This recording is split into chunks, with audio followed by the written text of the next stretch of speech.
আজকের এই কর্মসূচিটা কার নেতৃত্বে পালন করছে? আমরা রাজা সেনের নেতৃত্বে 180 নম্বর বাগনান কেন্দ্রে আমাদের অঞ্চল নেতৃত্ব, তৃণমূল কংগ্রেস কর্মী সমস্ত আমরা একটা সিদ্ধান্ত নিয়েছি যে প্রত্যেকটা বুথে আমরা 29টা বুথেই আমাদের এই পথসভা হয়েছে। আজকে আমাদের এই জোকা হলে আর উলানপাড়া হলে এই সভা শেষ হয়ে যাবে। আজকে আমরা এই জোকার এই মেম্বারের সমর্থনে আমাদের জোকায় 2 পঞ্চায়েত মেম্বার একটাই বুথে রহিনা খাতুন এবং রাজকুমার, তার এলাকায় আমরা আমাদের বাঙালপুর অঞ্চলের সমস্ত নেতৃত্ব, অঞ্চল নেতৃত্ব সবাই মিলে আজকে আমরা 180 বাগনান কেন্দ্রে রাজা সেনের সমর্থনে আজকের আমাদের এই মিছিল।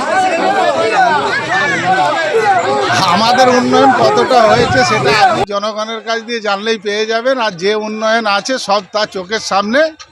আমাদের সরকার, আমাদের নেত্রী মমতা ব্যানার্জি যেটা যা বলেন সেটা তা করেন এবং আমাদের বিধায়ক বাঙালপুর অঞ্চলের ক্ষেত্রে বহু উন্নয়নমূলক কাজের সঙ্গে সে যুক্ত ছিলেন এবং আমরা যে কাজের অনুরোধ করেছি সেই কাজগুলো সম্পূর্ণ করেছে।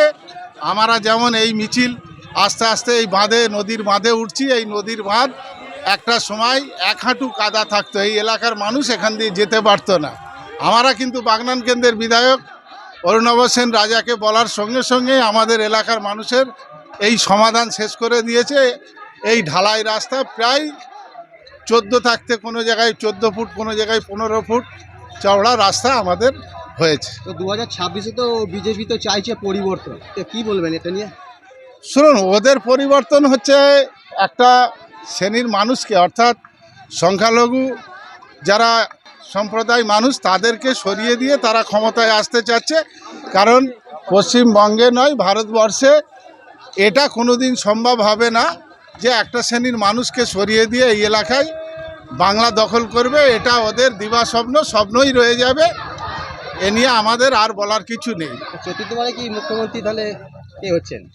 শুনুন, চতুর্থবারে মুখ্যমন্ত্রী কে হচ্ছে এটা একটা বাচ্চা ছেলেও জানে এবং যারা আমাদের নাগরিকরা আছে তারা তো আরও ভালো করে জানেন, ভোটাররা, যে চতুর্থবারে আমাদের বাগনান কেন্দ্রের বিধায়কও বিপুল ভোটে জিতছে আর আমাদের নেত্রী মমতা ব্যানার্জি সিএম অর্থাৎ মুখ্যমন্ত্রী হচ্ছে। এ নিয়ে কোনো রকম কোনো কিন্তু নেই। আপনার পরিচয়? আমার পরিচয়, আমি বাঙালপুর অঞ্চলের উপপ্রধান আশিক রহমান। প্রথমে জিজ্ঞেস করবো আপনার পরিচয়। আমার পরিচয় হচ্ছে বাঙালপুর অঞ্চলের আমি সভানেত্রী প্লাস এই বুথের পঞ্চায়েত মেম্বার। এই বাঙালপুর প্রতিটা বুথে জনসংযোগ যে করলেন, তো কীরকম সাড়া দেখছেন? সাড়া অত্যন্ত খুবই ভালো। মহিলাদের সাড়া এখানে সব থেকে গুরুত্বপূর্ণ।